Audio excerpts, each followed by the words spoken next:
Apps can do a lot of cool things. You could order dinner, gamble on your favorite team, and track your health.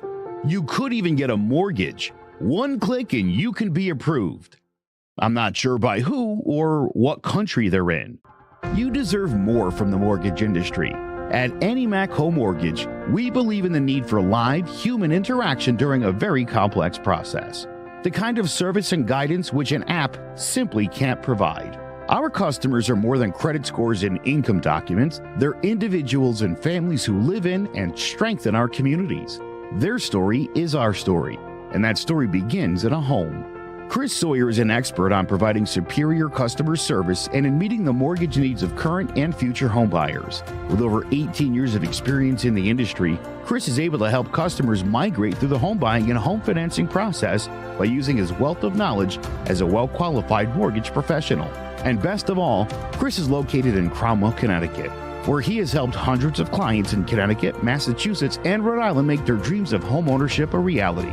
Visit chrissawyer.any-mac.com. Email him at csawyer@any-mac.com or give him a call, 860-878-8730. Chris Sawyer, NMLS number 39345, corporate NMLS number 338923. AnyMac Home Mortgage is an equal housing lender. American Neighborhood Mortgage Acceptance Company, LLC. DBA AnyMac Home Mortgage. Lo-Fi Direct. Connecticut First Mortgage Correspondent. License lender. Broker number ML 338923. Massachusetts Mortgage Lender and Mortgage Broker License number MC 338923. Rhode Island License Lender. License number 2011280L. Call for additional details. Welcome to Sports Talk with R&J. I'm Steve Risser, along here with Justin D'Onofrio, and we got a busy show today. We got a champion. We got a champion in the Stanley Cup. We got a huge trade in baseball over the weekend, but we got to start with the NBA Finals, and we got to start with the Thunder being up 3-2 on the. We got to start with the Thunder being up 3-2 on the on the Pacers, and game 5 was about Jalen Williams being awesome with 40 points. You had SGA, another 30-point performance, and the Pacers bench kept minute. But the big story is Tyrese Haliburton, and Tyrese Haliburton was not good, 4 points, but he was playing pretty much playing for most of that game on one leg, and it looks like he's a game time decision for Game 5 for Game 6 against the Thunder back in Indiana. So the big question is is if Haliburton can't go, are the Pacers in trouble? And I think they're in big trouble. I think it's series over. I think if Haliburton can't go, I think it's going to be Thunder by double digits tomorrow night. Yeah, I'm with you too. If Haliburton can't go, the Pacers are in big trouble just because, again, he's their best scorer at times. I know they got Siakam too, could put up big numbers, but like he also with ball handling too, where OKC's put a ton of pressure on their ball handlers, this series, and they've done that all year. But just having that extra ball handler on the floor, because Nembhard struggled. I think he had 4 turnovers the other night, so to have that extra ball handle like Haliburton out there really helps in that kind of situation. So yeah, it's tough because I know you can make the argument that maybe Carlisle should have stuck with TJ McConnell there late instead of putting Haliburton back in, but in a league full of stars, if your star wants to be in there in that moment, it's pretty tough to tell him to sit down. So I get Carlisle was doing there, but he was almost doing more harm than good the other night being on the floor, it felt like. Yeah, absolutely. He definitely was doing more harm being there. I mean, listen, I give him credit for being out, for gutting it out, though. I really give him credit for gutting it out there. He gutted it out, and he said, "The NBA Finals. if I can walk, I can play." So I would be surprised if he's out there tomorrow night. But yeah, this injury is a big impact. This has made a big impact to the Pacers' chances to win their first championship. But we will now move on to what each team has to do to the Thunder to win the finals tomorrow night, and then the Pacers to come back and win the series. And we'll start with the Thunder, what they got to do. And for me, as I've kept saying, SGA has got to continue to be great, and he has. Right now, he's the MVP of the finals. His Game 4, his fourth quarter performance in Game 4 proved why he's an MVP candidate and proved why he's a top 3 player in the league. He was awesome. He was awesome in Game 4 Game 4 in the fourth quarter. He was awesome. So he's got to continue to be great. And again, Jalen Williams, like I keep saying, Jalen Williams, he was amazing in Game 5. Really good in Game 4. He's really been good in the series. He's been that Robin to SGA's Batman. You could argue that SGA and Jalen Williams might be the best duo in the league right now. They both have been awesome in this series. So he's got to continue to be awesome. And the third one for me, contain Siakam. Contain Siakam. Because if Siakam doesn't have a big night, there's no way the Pacers win, because there's a really good chance, even if Halliburton plays, he's not going to be himself. He's not. He's probably just going to be like a decoy. He's not going to be himself. So number 3 for me is contain Siakam. Justin, what do the Thunder got to do to win their first championship since they moved to Oklahoma City? Yeah, for me, what Thunder got to do tonight is the bench production. Caruso's had a pretty good series. I know he only had 2 points, I think, the other night, but he's been pretty good this series. Case Wallace had 11. Aaron Wiggins, too, has had a really good series. So their bench production, if they can get points from them, they should be in good shape. Number 2 is kind of continue to put the defensive pressure on them like they've done kind of all playoffs long. Like Nemhart really struggled in Game 5 with 4 turnovers. If Halliburton's not healthy, that's going to hurt. So yeah, I really like what Thunder done defensively, and I think it's going to give them, could give them more problems tonight. And for thirdly for OKC's in the clutch, where Indiana's been good all postseason long, and it feels like at times, I know Game 4 they came back, the OKC blew one, Game 1 there, but you got to kind of keep the gas on the foot on the gas for 40 minutes, because if you kind of give this Indiana team any back door, they're going to find a way to kind of punish you and find a way to steal the win. So just they got to finish, they got to close it out. Yeah, exactly. And now moving on to the Pacers, another big thing, they got to SGA. If they don't contain those guys who've been great all series long, if they don't contain SGA or Jalen Williams, they'll have no shot to win the series. So they got to do that. They definitely have to. They definitely got to contain those 2 guys. And number 2, number 2 is Siakam. Siakam's got to be great. He's been pretty good in this series, but he's got to be phenomenal. He's got to score over 25 points these next 2 games, because Halliburton's status. He might be out there. He's not, as Carlisle said after the game on Monday night, he's not going to be 100%. So he has to be great. Carlisle has to. Siakam has to be great. And then number 3, the bench. The bench has been really good in the series. The reason the Pacers had a chance, the reason the Pacers cut that lead to 2 points on Monday night is because of how great their bench was. They outscored the Thunder's bench 43-27. So the bench has to continue to be great. I mean, the Pacers have to do all 3 of those things. It's imperative. If they want any chance to win the first NBA championship, they have to do those 3 things. Yeah, I like those 3 things. My 3 things for the Pacers, and this one is play with pace, get up and down.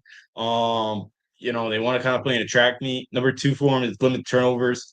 Again, the other night, I think they had more than 20 the other night. So, just again with the OKC pressure, they've really struggled. And again, if you can kind of get up and down the floor, kind of limits OKC's ability to try to put that defense in half court. And then my third one is, especially if Halliburton's not, he's not going to be 100%. And yeah, Siakam's going to, they're going to need Siakam to have a big game, but they're also going to need TJ McConnell again to be that kind of spark plug off the bench and have a big night. And, he's kind of the microwave scorer, and he get hot pretty quick. And they want a chance to get this thing back to OKC for Game 7. Big, TJ McConnell's got to have another big game for them off the bench. Yeah, if you brought up TJ McConnell, because he has been really good for them in this series. TJ McConnell has been really, really good for this team. TJ McConnell, that is a big key. That is a big key for the Pacers right there. So now, I said before the series, Thunder in 6. I think it makes sense. It looks like it's going to be Thunder in 6. It looks like there's a very good chance it's going to be Thunder in 6. And I think they do close it out tomorrow night. I do think the Thunder close it out tomorrow night. To me, this series turned in the fourth quarter of Game 4, when the star showed up, was great. When the star, the best player in the series, played like the best player in the series in the biggest moment. I mean, you saw the 3-pointer he hit, and then the big shot he hit to put the Thunder up 1 late in the 4th, and the Thunder ended up winning by 7. So I think with Halliburton being banged up, I think it's going to be very, very hard for the Pacers to win another game in this series. I think SGA has a great game. I think Jalen Williams has another great game. I do think the Pacers stay in it, but I do think eventually the Thunder pull away come fourth quarter. I got the Thunder winning their first title since they moved to Oklahoma City. Their last championship was in 1979 as the Seattle Supersonics. So I got the Thunder winning their first championship since they moved to Oklahoma City. I got them beating the Pacers tomorrow night and winning in 6. Yeah, I'm with you. I got OKC as well in 6 games, and Yeah, with Halliburton kind of status unknown and he's probably not gonna be 100%. I think it'd be tough for him to overcome that. And yeah, I completely agree with you. In game four, the Pacers are up 10 going in that fourth quarter, and the Pacers should be sitting there 3-1, feeling really, really good. And the series definitely flipped, and that's definitely been a huge momentum in the series. So yeah, I think OKC kind of finishes them off, make sure the team doesn't go back to OKC for game seven. I think they do too. And you got to give Sam Presti a ton of credit. And it's about time that he wins a championship because to me, he's the best general manager in the NBA. He's the best GM in the league. He completely rebuilt that team. When the Westbrook Harden, KD experiment, he didn't end up working. I mean, it worked out, but they ended up winning a championship with those three guys because KD left them. He ended up trading. He ended up trading because then he brought Paul George in, but then he ends up trading Paul George. The Paul George for SGA trade was outstanding. That was a phenomenal trade. And in that trade, one of their picks was they got Jalen Williams, who he arguably has now built one of the best duos in the league. Got good enough guys like Alex Caruso that have come off the bench. Really, really good, really good player there. They got drafted Louis Stort too. So this is becoming more. Now, I still think it's about the superstar. You got to have a top 10 player. But as we're seeing with this new CBA and this and with all the aprons, this is becoming more of an organizational league than I think we've seen. This is the most that it's been about organizations than it's been, I think, in about 15 years. Yeah, I completely agree with you. And we'll get the one team that made a trade. That I kind of think they're maybe trying to model. Like, I think you're going to see more teams like a small market team like an OKC model their rebuilds like OKC just did, where you're not going to sign a big free agent, and have them land in OKC. You're going to have to build through the draft and buy all the picks that they got, especially in that Paul George trade, and getting SGA. You mentioned getting Jalen Williams. That's been huge for them, So that's kind of how these small market teams have to build it. It's why I wish my team when they traded their star did that instead of getting an aging an aging Zach LaVine to try to bandage it. Like I think that's how you have to do it in the NBA. If you want to be a small market team and compete, you have to do it through the draft. And I think that's what the Nets did when they traded for Michael Bridges to, when they got the 5 first round picks. So I think that's how, and they got a stock load coming up in the next couple years. So yeah, I think what OKC's done is really smart, and I think that's how small organizations have to go about it. Absolutely, and we'll move on to a small market team that made a deal this weekend, and that's the Orlando Magic. They traded for Desmond Bane. Now, they traded 4 first-round picks.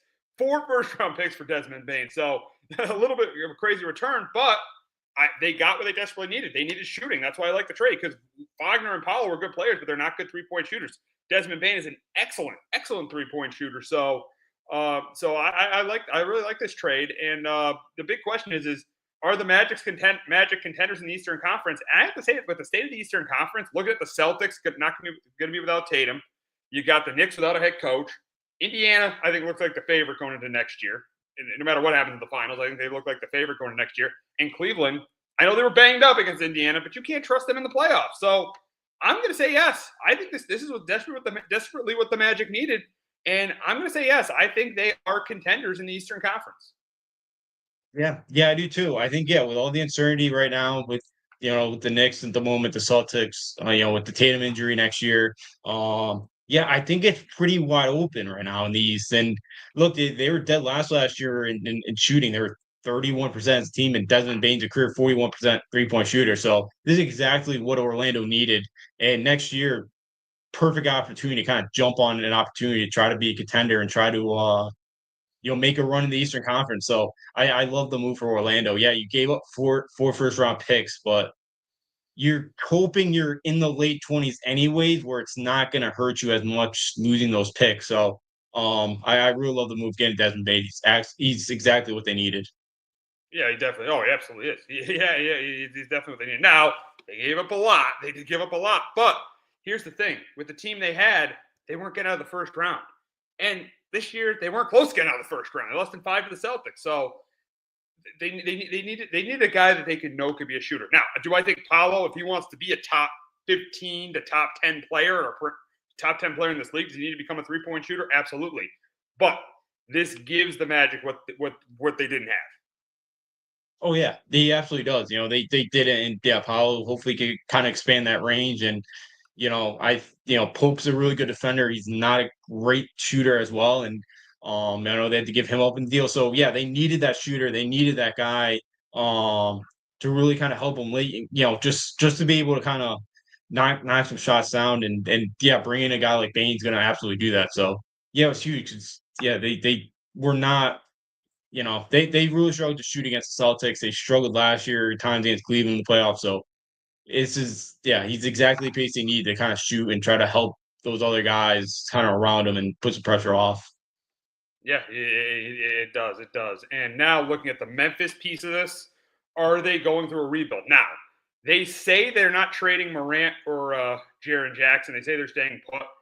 I'm gonna say no because I do think Jaren Jackson and John Morant are staying put, and they have a lot of draft picks now. They have a lot of draft capital. They got Zach Edey last year, who could be a solid, who could be a big inside. Wells is decent as well. So I don't think Memphis is rebuilding. I don't think they're going to rebuild. I think I don't think they are. I think this is a trade where they wanted to get some draft capital. They did, and I don't think so. I don't think Memphis is going through. I don't think this means Memphis is going through a rebuild.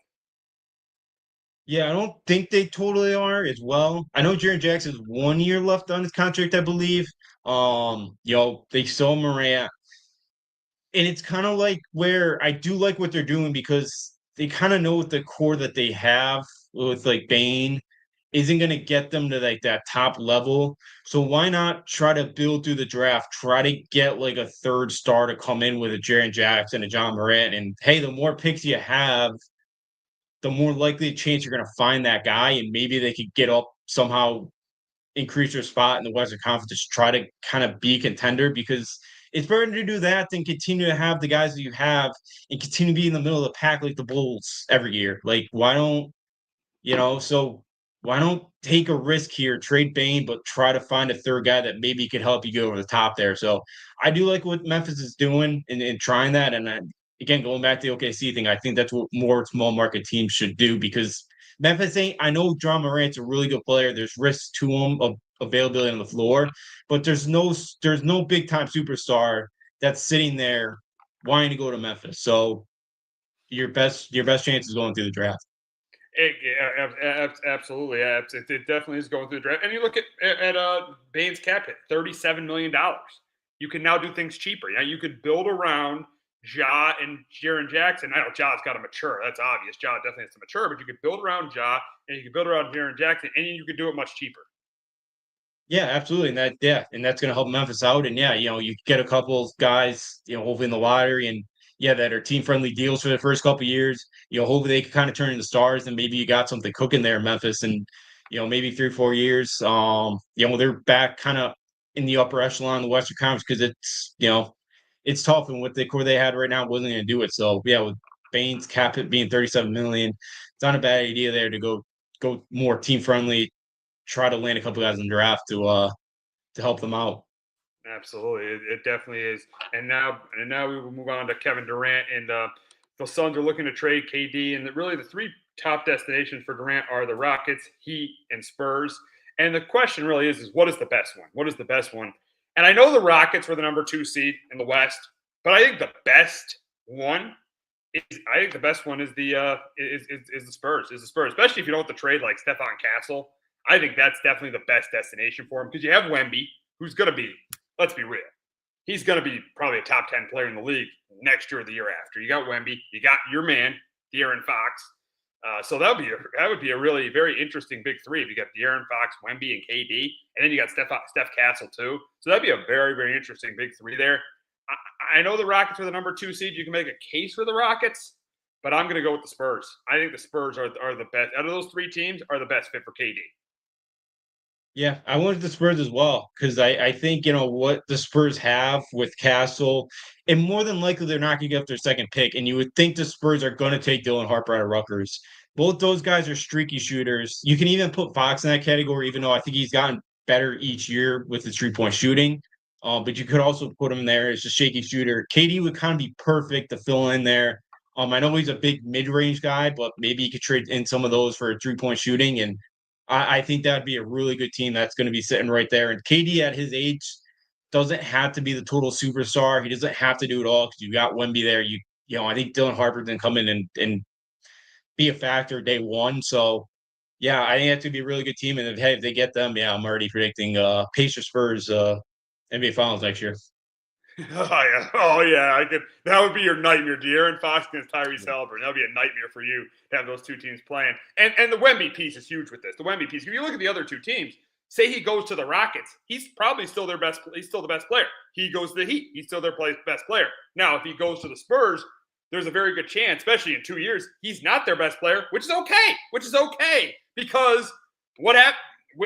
He won his 2 championships. I know he won the Finals MVP twice. But he won his 2 championships not being the best player. Pretty much, he won his 2 championships joining Steph Curry's team. Yeah, he did. Yeah, and yeah, he's unbelievable, and he's a great.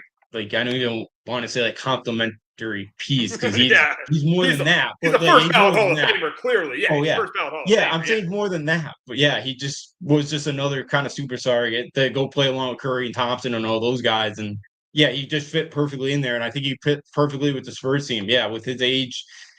I know he's always been somebody that's, he's been kind of banged up at times throughout his career. Wemby's still kind of young. Wemby's still really young. You got a lot of young guys with Castle, Harper. Then even you could put like Devin Vassell in that category too. He's a very nice player as well. So they got a lot of good, really young guys. KD can kind of be that, kind of veteran leader that's kind of been to the finals before, won some NBA championships. So yeah, I think he'd fit perfectly along with Wemby, who could, it's going to be like their number one guy, and KD kind of just be, does not have to be the guy night in, night out. Exactly. We've seen him this last couple, ever since he's left the Warriors, we've seen him being the guy. Brooklyn didn't end up working. Listen, he was close that second year in Brooklyn, the year after he got hurt and he lost to the Bucks in the second round. He was close in Brooklyn. I'll give him that. But after that, swept out of the playoffs, lost in the second round when he got traded to Phoenix. Last year, swept in the playoffs. This year, didn't even make the playoffs. So the team went 36 and 46 with him, and Devin Booker was there. So yeah, I think if he's that number 2 guy behind Wemby, I think that's the best case for Kevin Durant right now. I think that's the best case for him right now. But before we go to break, we got to hit the breaking news in the NFL. And Jari, I don't have the numbers to the contract yet, but Jari Alexander has signed with the Ravens. So he has signed with the Ravens, and he's joined a pretty good secondary there. With Kyle Hamilton, you got Nate Wiggins who's been there, and you got him. You got him. He's joined a good defense with you got Roquan Smith in the middle. You got Justin Matabuke. So you got a really good defense in Baltimore there. And the big question is, with this signing, does this make the Ravens the favorite in the AFC? And I'm still going to say no because they're not good against 2 teams in the playoffs. They're terrible against the Chiefs. They've beaten the Chiefs 1 time. And Lamar's beaten the Chiefs once. And they're not, let's be real, they're not good against the Bills in the playoffs. So I'm going to say no. I do think they're a top, like they usually have, like they've been the last couple of years, they're a top 3 team in the AFC. And the thing is here, can you rely on Alexander to stay healthy? Because he's missed, as we said last week, he's missed a ton of games. So I'm going to say no. I don't think this move makes them the best team. I think if he could stay healthy, they're a contender. I think they got a good chance to play in the Super Bowl. I wouldn't be surprised if I see him in the Super Bowl. But to me, it doesn't make them the favorite to get to go to the Super Bowl in the AFC. Yeah, no, I'm with you. I don't think it is either. Yeah, you mentioned kind of the health there too. He's missed a lot of time, and yeah, they've really showed to beat the Chiefs in the postseason.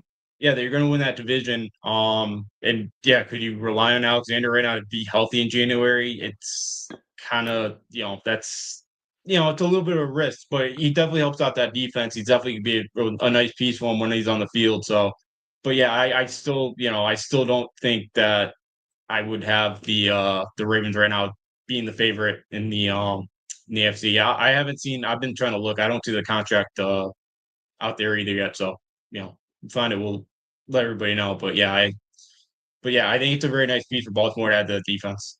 It is because their pass defense was not good last year.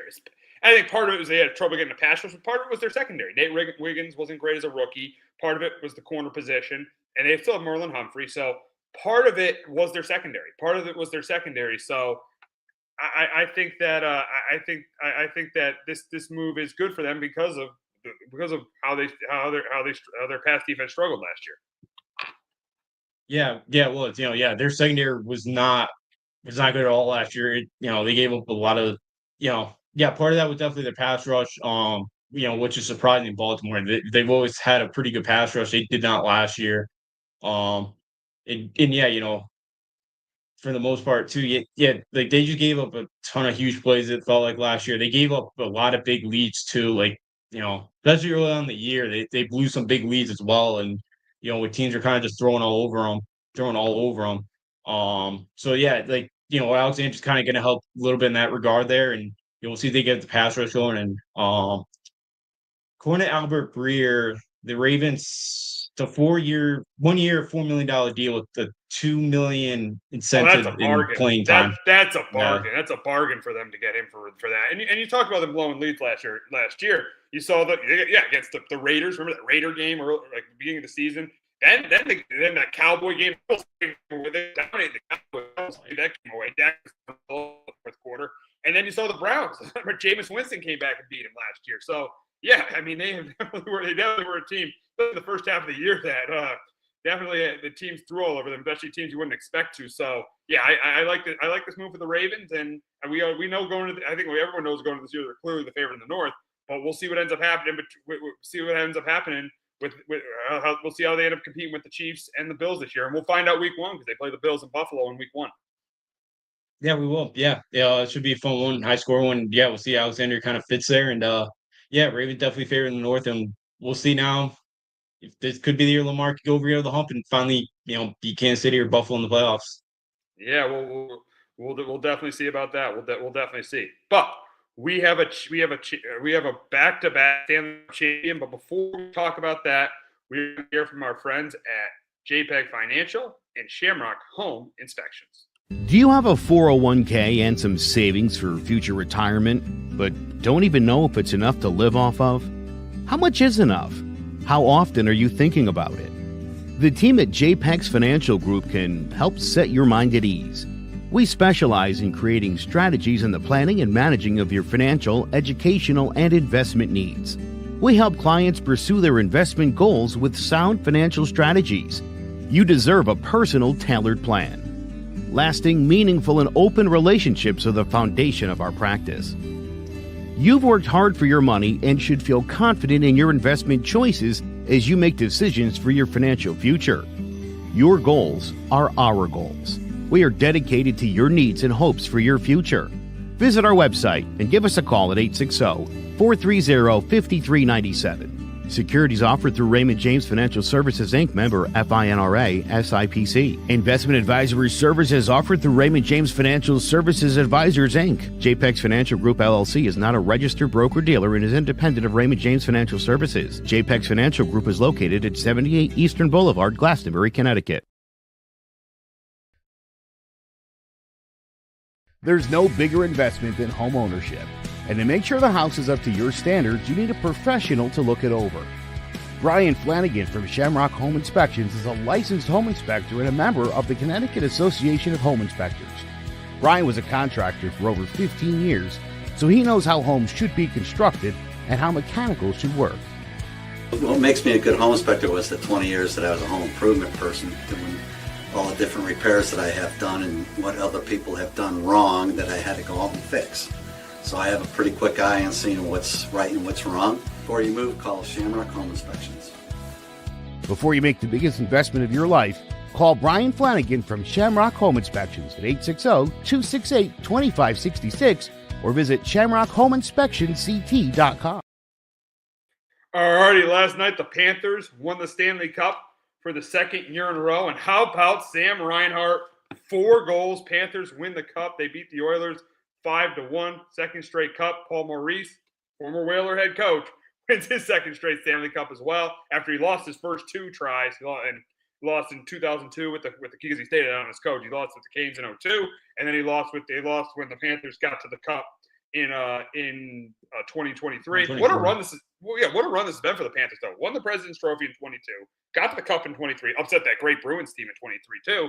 and then won the last two cups. So what a run it has been for the Florida Panthers.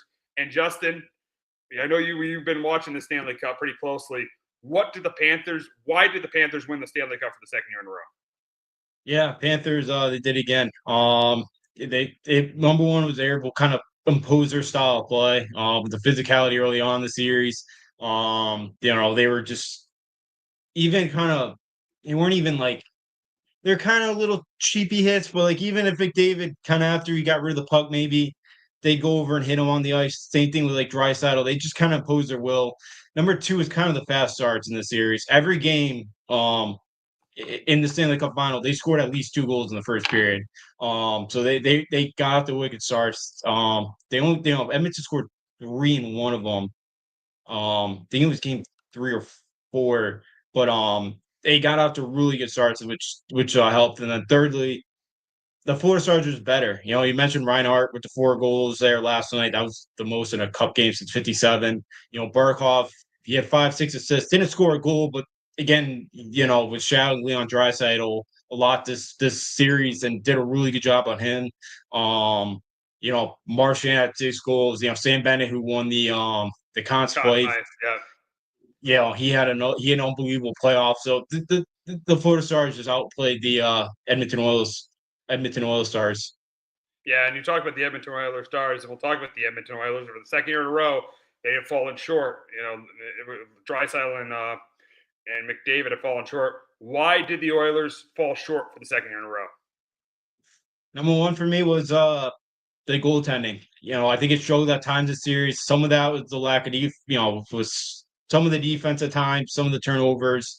But Skinner in the one game Pritchard kind of started in. They just did not match Sergei Bobrovsky, who was good. I thought he played really well last night.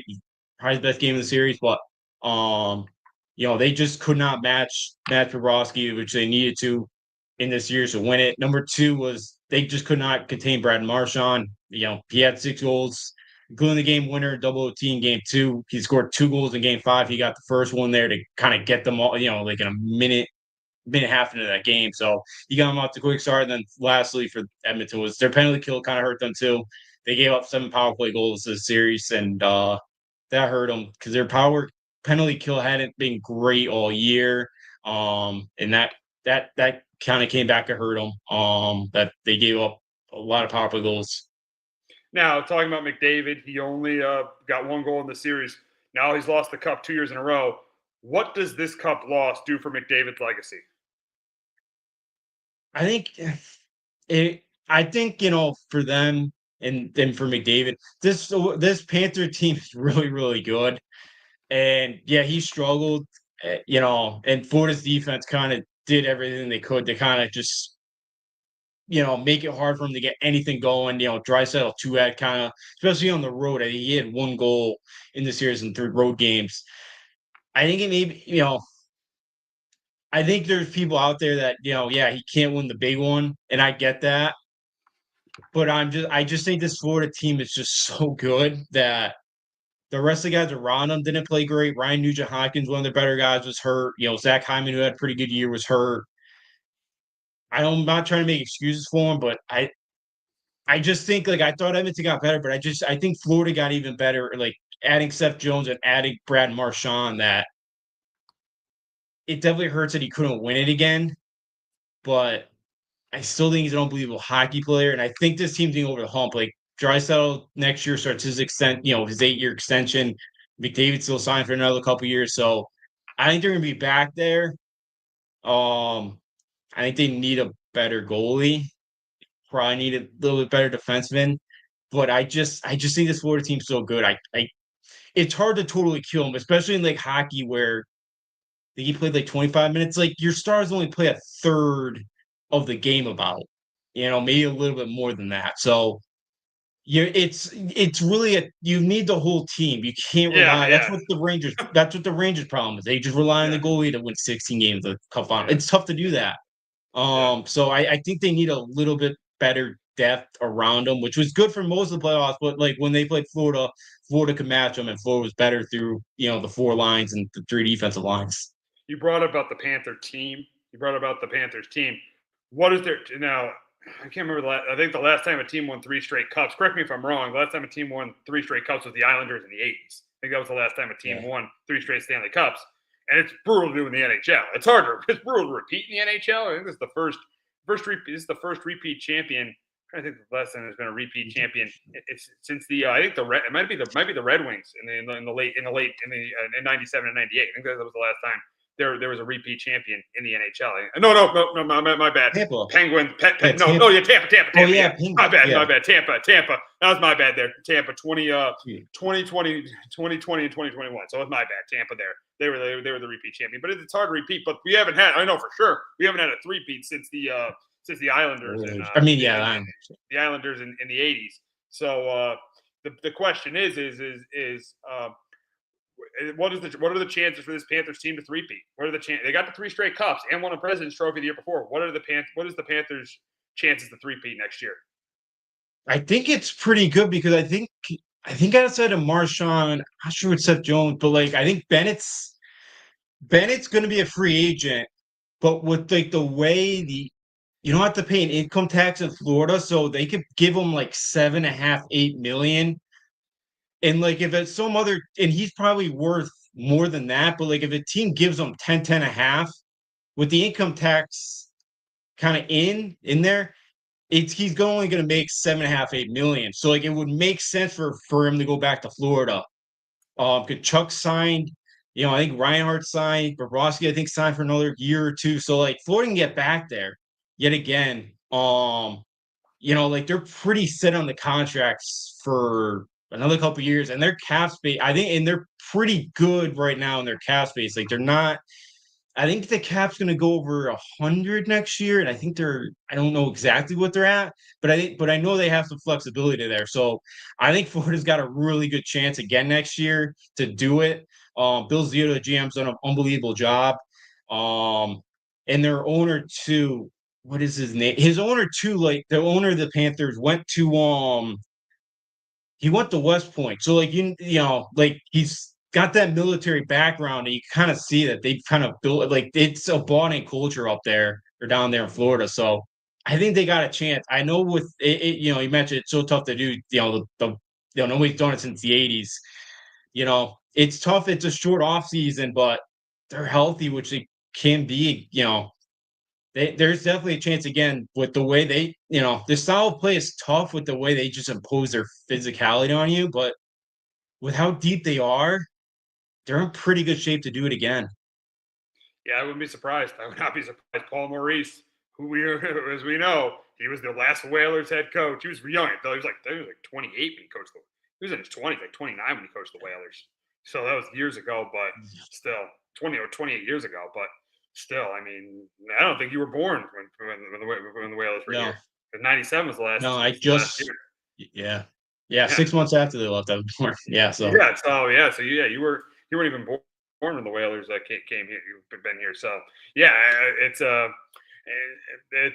Panthers they've done a great job ever since they upset the Bruins. That when they upset the Bruins, when the Bruins broke the wins record in 23, it's just that just turned the corner because the Panthers, they got to the Cup. They lost to the Golden Knights, but then they've won the last 2 cups. So just an amazing run for the Panthers, and I wouldn't be surprised if they win 3. I would not be surprised if they win 3. But we got to get to baseball, and on Sunday, I'll set the scene for what Sunday was like. Sunday, the Red Sox sweep the Yankees. They beat them 5 times in a row. They win their 5th straight game. It looks like they're getting back into this. It looks like they're getting back into this. And then there was a stunning trade. They trade their best player, Rafael Devers, to the Giants for Jordan Hicks. I think Kyle Harrison's the pitcher's name. Kyle Harrison, James Tibbs, and Jose Bello. What a terrible return. But we'll get to the Red Sox piece of this. We'll get to the Red Sox piece of this. But we'll start with the Giants. And the question for the Giants going into this is are they now the favorite? Looking at they're only 2. I think they're only 2. They might be 3.5 games behind the Dodgers in the West. Are they the favorite? Are the Giants the favorite to go to the World Series? Even though the Dodgers have a stacked team and they won the World Series last year, are the Giants the favorite to go to the World Series in the National League? And my question, I'm still going to say no. I'm still going to go with the Dodgers. But I'm probably going to take them second. With this deal, I'm going to take them second because they have struggled offensively. But Devers, they're going to get Matt Chapman back, and Devers is going to – I think Adams is going to start to take off now because Devers is going to provide protection in the lineup. I don't think they're the best team in the National League. I don't think they're the favorite, but I think they're right behind the Dodgers in terms of being one of the favorites to get to the World Series. And there's a good chance they'll play in the first round, and that's going to be a very interesting series between those two teams. Yeah, it would be. I'm gonna put them third. I agree with you. I think Adams is gonna get going now. He's got Devers kind of You like the protection. Cubs? I'm guessing you like Yeah. the Cubs. I do like the Cubs. I like what Tucker's kind of brought. I think they need help a little bit more in that bullpen. I'm still a little bit weary of still the rest of the Giants offense. I know Elliot Ramos is having, he's really starting to come on this year and he looks good. And Hung Hoo Lee's had a really nice year towards the top of that lineup. And I know they have like the best, I would put them having the best bullpen in baseball. The rotations, there's not a ton of big names, but they've been pretty steady all year. And like Robbie Ray has looked like he's looked phenomenal. Like Logan Webb, I think is very underrated. And I know Verlander's kind of the L's ready to come back, but like you still have him. But I like to see and in the top prospect that they have for first baseman of Bryce Eldridge, who I would have thought that would have gone to Boston in this deal. He might come up the end of the year, and he's a first baseman, lefty hitter, and he's got the potential to be like a 30-run home run year guy. So you could maybe potentially even add him at the end of the year. So I do like this Giants team, but I need to see a little bit more from the rest of the offense where I'm really confident on them. Because like Kyle Tucker's been a huge difference maker in that offense this year. Like Pete Armstrong is like somebody not going to win the MVP probably because of Ohtani, but he's got an outside shot. Oh, absolutely. Yeah, the Cubs have been really good. I mean, I think they're top three. I think it's Dodgers, Giants, Cubs, but the Phillies and Mets are still right there. I still think the Phillies and Mets are right there. Padres are still close too, but yeah, I think it's Dodgers, Cubs, and Giants. But seeing how stacked the National League is, and the National League is pretty loaded. Are the Giants a playoff team? I do think they are. I think it's pretty obvious that they are too. Because I said they're the second best team. I pretty much answered the question before I asked the question. But yeah, I think they are a playoff team. I think there's a very good chance it's going to be Dodgers Giants in round one. I think it's a very good chance we're going to see Dodgers Giants in the first round of the playoffs. So do I think they're a playoff team? I do because they're pitching. You mentioned Robbie Ray, Logan Webb, one of the best pitchers in baseball. Now I think their lineup is going to be really good. Maybe they might have to add some pieces in the bullpen, but I do think they are a playoff team. And Justin, I think we already answered this. You think they're a playoff team? Oh yeah, I think they're a playoff team. Yeah, they'll probably be a wild card team, and yeah, they'll be a feisty one. And yeah, with the rotation, what they can match, they'll be tough to when you can line up Logan Webb and the way Robbie Ray's been pitching in game 1 and 2. You're going to be sitting pretty in the best of 3 spot, and so yeah, I definitely think this is a playoff team right now. What they have and Posey's been aggressive, so I expect them to be aggressive in the next 6 weeks or so. Next 6 weeks before the trade deadline here. So I wouldn't be shocked if this team gets better between now and then. Yeah, I wouldn't be either. I would not be either. I would not be either. I would not be shocked either if it does get better because they're going for it. The Giants are going for it. They've missed out on a lot of big names. They missed out on Correa. Missed out on Jim Correa. They had Correa. He failed his physical. They missed out on. They've missed out on Aaron Judge. They thought they had Judge. They thought they had Judge too. So they missed out on a lot of big names. But the Giants now finally have a big name here, and they're in they're in good shape. They're in really good shape to compete for the NL West and compete for the National League and even win a World Series. So the Giants are now in really, really good shape. They're in really good shape. But now we got to move on to the Red Sox. And what a disgrace. What an absolute disgrace. And you know what? If you're a Red Sox fan, which should anger you the most, you just beat the Yankees 5 straight games. You were getting back into this. You won 8 out of 10. The timing of this trade was absolutely terrible. Terrible. And yeah, you could say he refused to play first base, but you're going to make the guy switch positions twice in like 2 months. I don't blame him for not wanting to play first base or not being a quote-unquote team guy. He's the best player on your team, and he's been your best player for years. He's been your franchise player. You gave him that big contract. So listen, if the Red Sox finish it in fourth or last place, if Craig Breslow gets fired, I wouldn't mind it. I wouldn't mind it. You thought things were going to change, with them going out and getting Crochet, with them out trading for Crochet and going out and signing Bregman. You thought things were going to change, but this ownership group just doesn't surprise you. It happened with Mookie Betts. They traded Betts. They let Bogarts walk, and now they traded. These are 3 homegrown guys. They've traded 2, and they let 1 walk. This organization is turning into a disgrace. Let's be honest. And as Yankee fans, it was a big sigh of relief on Sunday night because we do not. There's one thing we know for sure: we don't have to worry about this team because this team is not going to be a problem this year with the trade they just made. Yeah, right now their offense is kind of staggered. They got shot out last night, scored 2 runs. The other, on Monday night. Yeah, with the Red Sox, all they had to do, Breslow and Cora, and for 2 former players too, all you had to do was say to Raffy, "Hey, we're gonna sign Alex Bregman. This is our plan for you in the future now." That's all you had to do was give them a warning. They didn't do that. And for 2 guys who used to be former players, I would think they would understand the communication, how important it is. And I know Breslow didn't give him the huge extension, but I think in his mind, in Devers' mind, not getting that phone call and kind of saying we're going to throw you in, not being totally showed up at spring training, we want you to DH. I think he felt like he wasn't wanted there anymore. And I think that's why I don't agree with how he shouldn't have been as stubborn as he was. I get why he did it. I don't think it's because now in San Francisco is already taking ground as at first. And watch, he's probably going to play there this weekend, against Boston. He's probably playing some first base this week. And again, like, Big Poppy even said it I think last night or Monday. He said he was trying to call Devers or text Devers the last couple of weeks. He never responded to him. Devers never got back to him. So I don't like how he went about it, Devers, but I understand it. I don't think he thought he was welcome there anymore. And I think that's why it soured with him. And you mentioned the timing.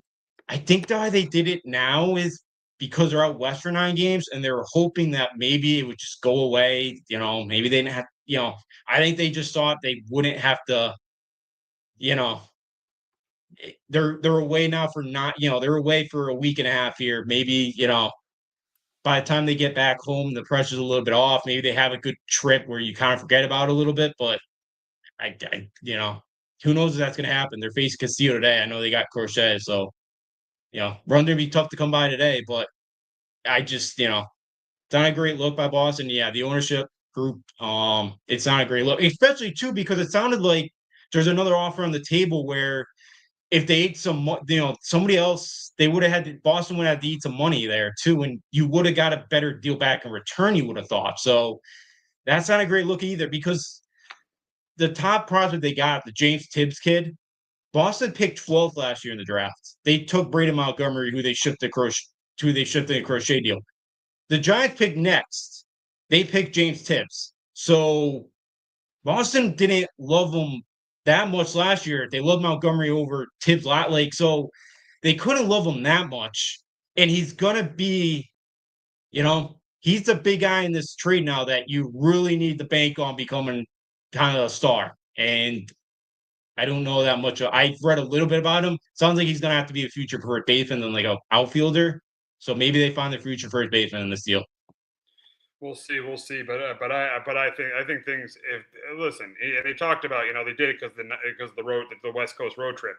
If they didn't play the Giants, they play the Giants this week. They play the Giants this weekend. If they get swept and they're coming back home next Friday against the Blue Jays, that crowd is gonna react. They're gonna respond. They're gonna boo this team.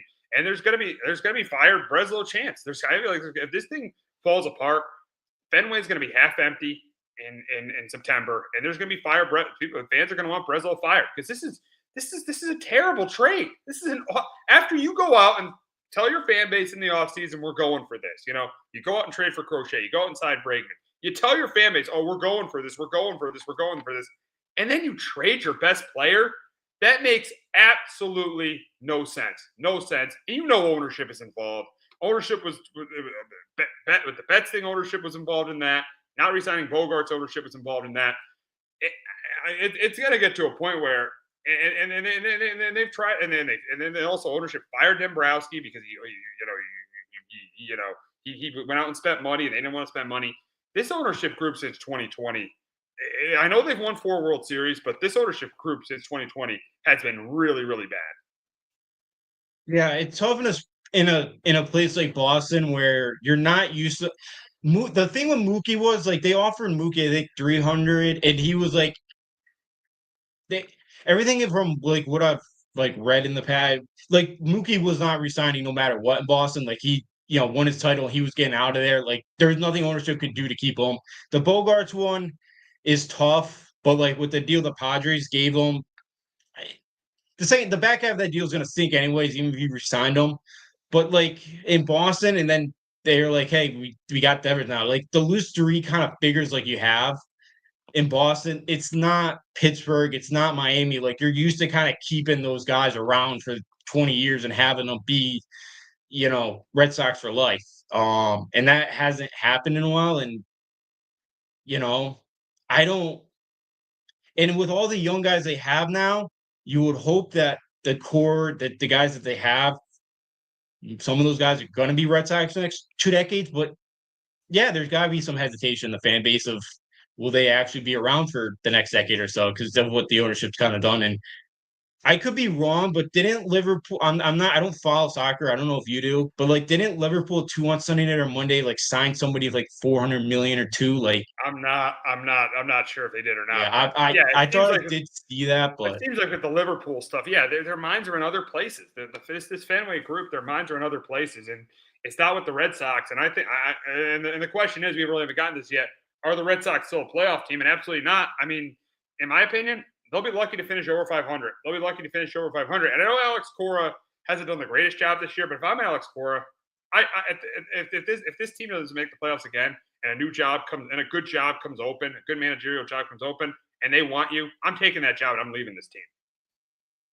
yeah, for me, I want to see what they do in the next 6 weeks because something that they said a lot on Sunday or Monday in their Kennedy and Breslo's alignment, like alignment came up a lot.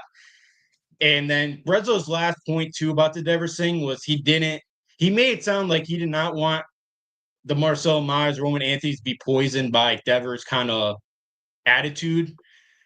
So they made it kind of sound like it's an addition by subtraction. Yeah, I will see how that pans out. I want to see now if they reinvest that money, I guess maybe this offseason, but at the trade deadline and see what they do.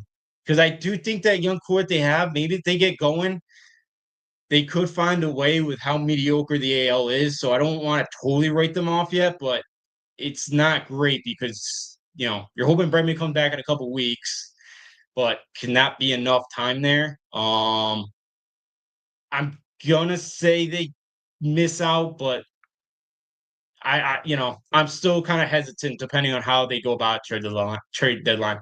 And Bregman can opt out too, so the ball's in his court too, and he could ask for a lot more money this offseason. I think he should, and I think if they don't give it to him, he should opt out. He should opt out because this team made a stupid move. And for me, I think they finish under 500 and they don't finish higher than fourth. I don't think they finish higher than fourth. And if I'm Alex Cora and a good job opens up, I'm leaving the Red Sox and taking that because at this point, all this ownership group wants to do now is they want to save money and they don't care about winning championships. So the Red Sox right now that's what they are. They're an organization that just doesn't care. They don't care, and that's why they're in the position they're in. They're in the spot they're in where they just traded their best player.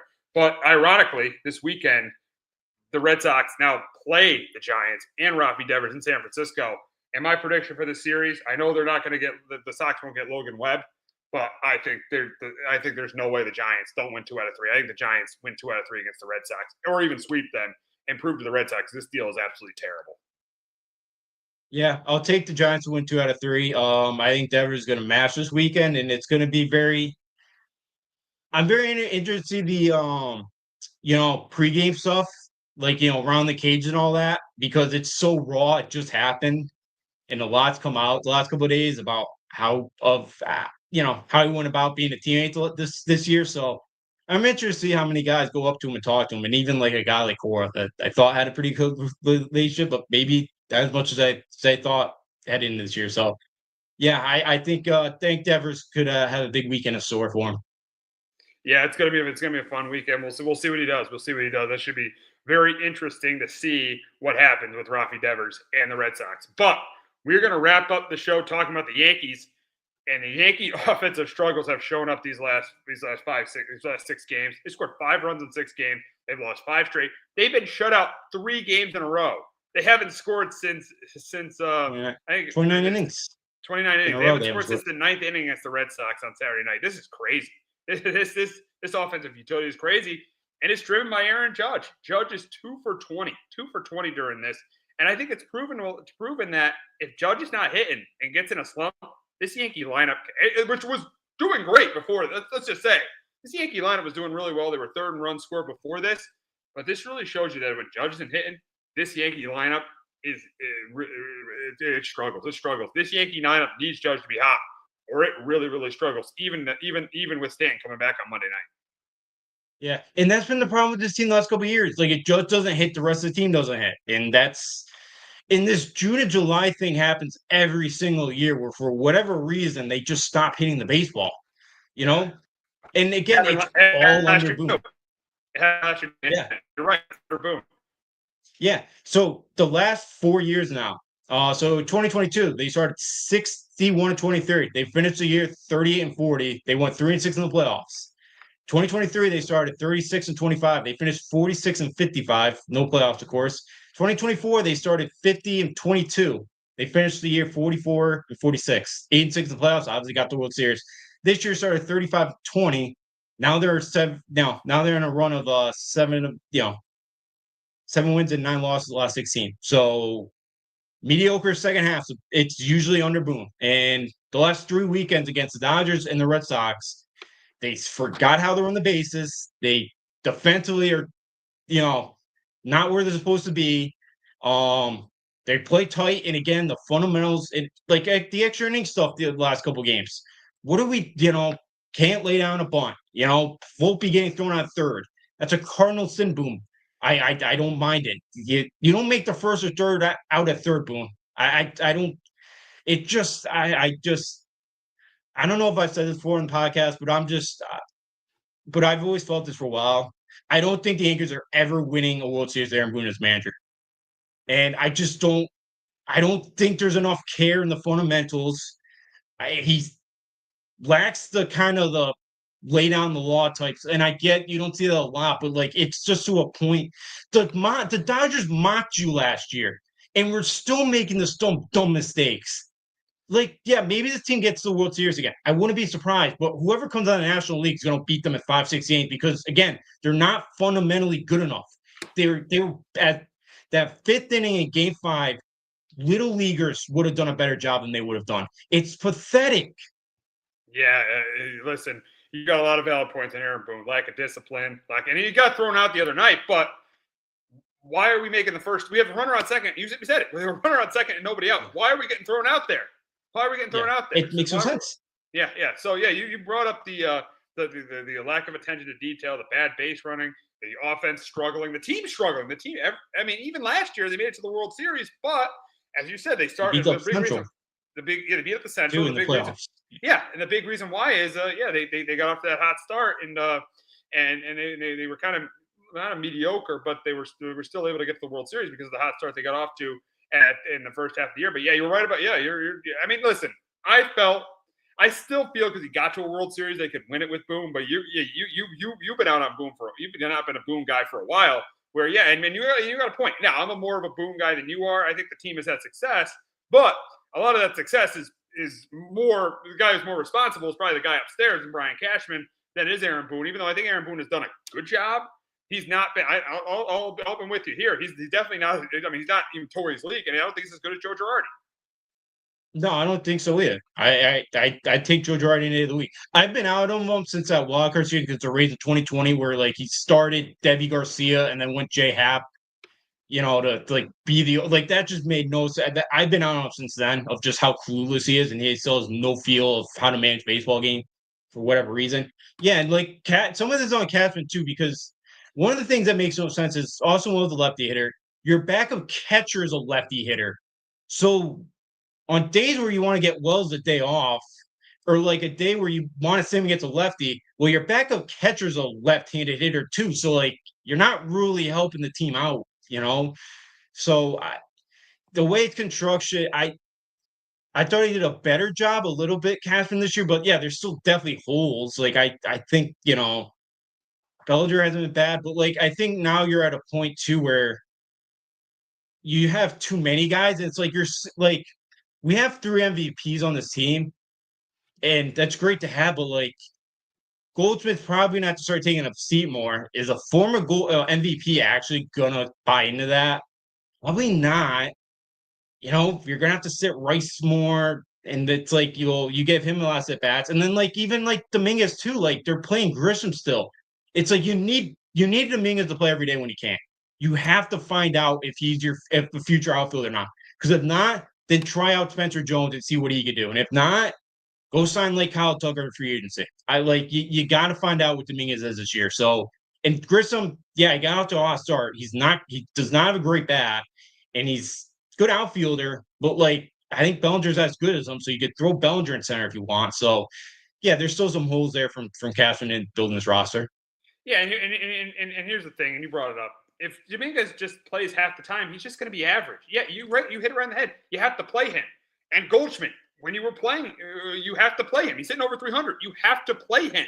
I know Stanton's back, but you got to figure out a way just to keep both in the lineup. If it's sitting Ben Rice, it's sitting Ben Rice. Okay, you have to play. You got to play. Goldschmidt and Stanton. You got to play Jason Dominguez. You're right about that, because if you just platoon them, you're just going to make them average. It's not going to make, and they're probably going to continue their offensive struggles. Yeah, probably. They probably will, because again, baseball is just such a. I don't want to say because I like at some point Joe doesn't come back down to earth, but since he got that day off, his timing's been off. I get trying to get him a day, but maybe it's not playing that one day that's messing up his timing right now. I don't know, but yeah, it's baseball players are a creature of havoc, and they got to stay in their routines. They and doing all that, and we've seen what some of those teams have done in the playoffs when they got in the bye. They've struggled. So yeah, it's tough to have. I get it. Like I don't think it's a great problem to have too many guys in the lineup right now. Like it's a problem trying to get all these guys at bats, and it's because like Dominguez right now is like batting 167 against left-handed pitching. So like they've been benching him against lefties, but like how is he supposed to get any better if you're not giving him the at bats against lefties? So that's kind of another issue. And if you want to and Grisham the lefty, so like there's just too many holes still. I think in the way it's kind of constructed. So I think he's done a nice job trying to navigate after they lost Soto, but there's still holes. There are. And the Yankees right now, looking at their schedule, they got to take advantage of this stretch. When they got, the Angels at home. They've already lost 2 of the Angels at home, but they got the Orioles, 3. They got 3 with the Orioles this week. They got 3 with the Reds, who are playing okay. And then you got 3 with the A's, because after that, to finish before the All-Star break, you got 3 in Toronto, 3 at the Mets, I think it's 3 against the Mariners, and then you got 3 against the Cubs. I know the Mariners and Cubs are at home, but you got to take advantage of the stretch right now. You got to take advantage of the stretch, because let me tell you something. Toronto and Tampa. Now, I don't think Toronto and Tampa are great teams, but if you keep playing like this, it's not shocking that they could go ahead of you and maybe somehow, win this division. Yeah, it's only down to 2.5 now. I know the Rays are about to go on with a ton of road games, and when they're at home in July and August, there's probably a lot of rain delays and the heat, so maybe the Rays cool off at some point. But the Jays are playing well.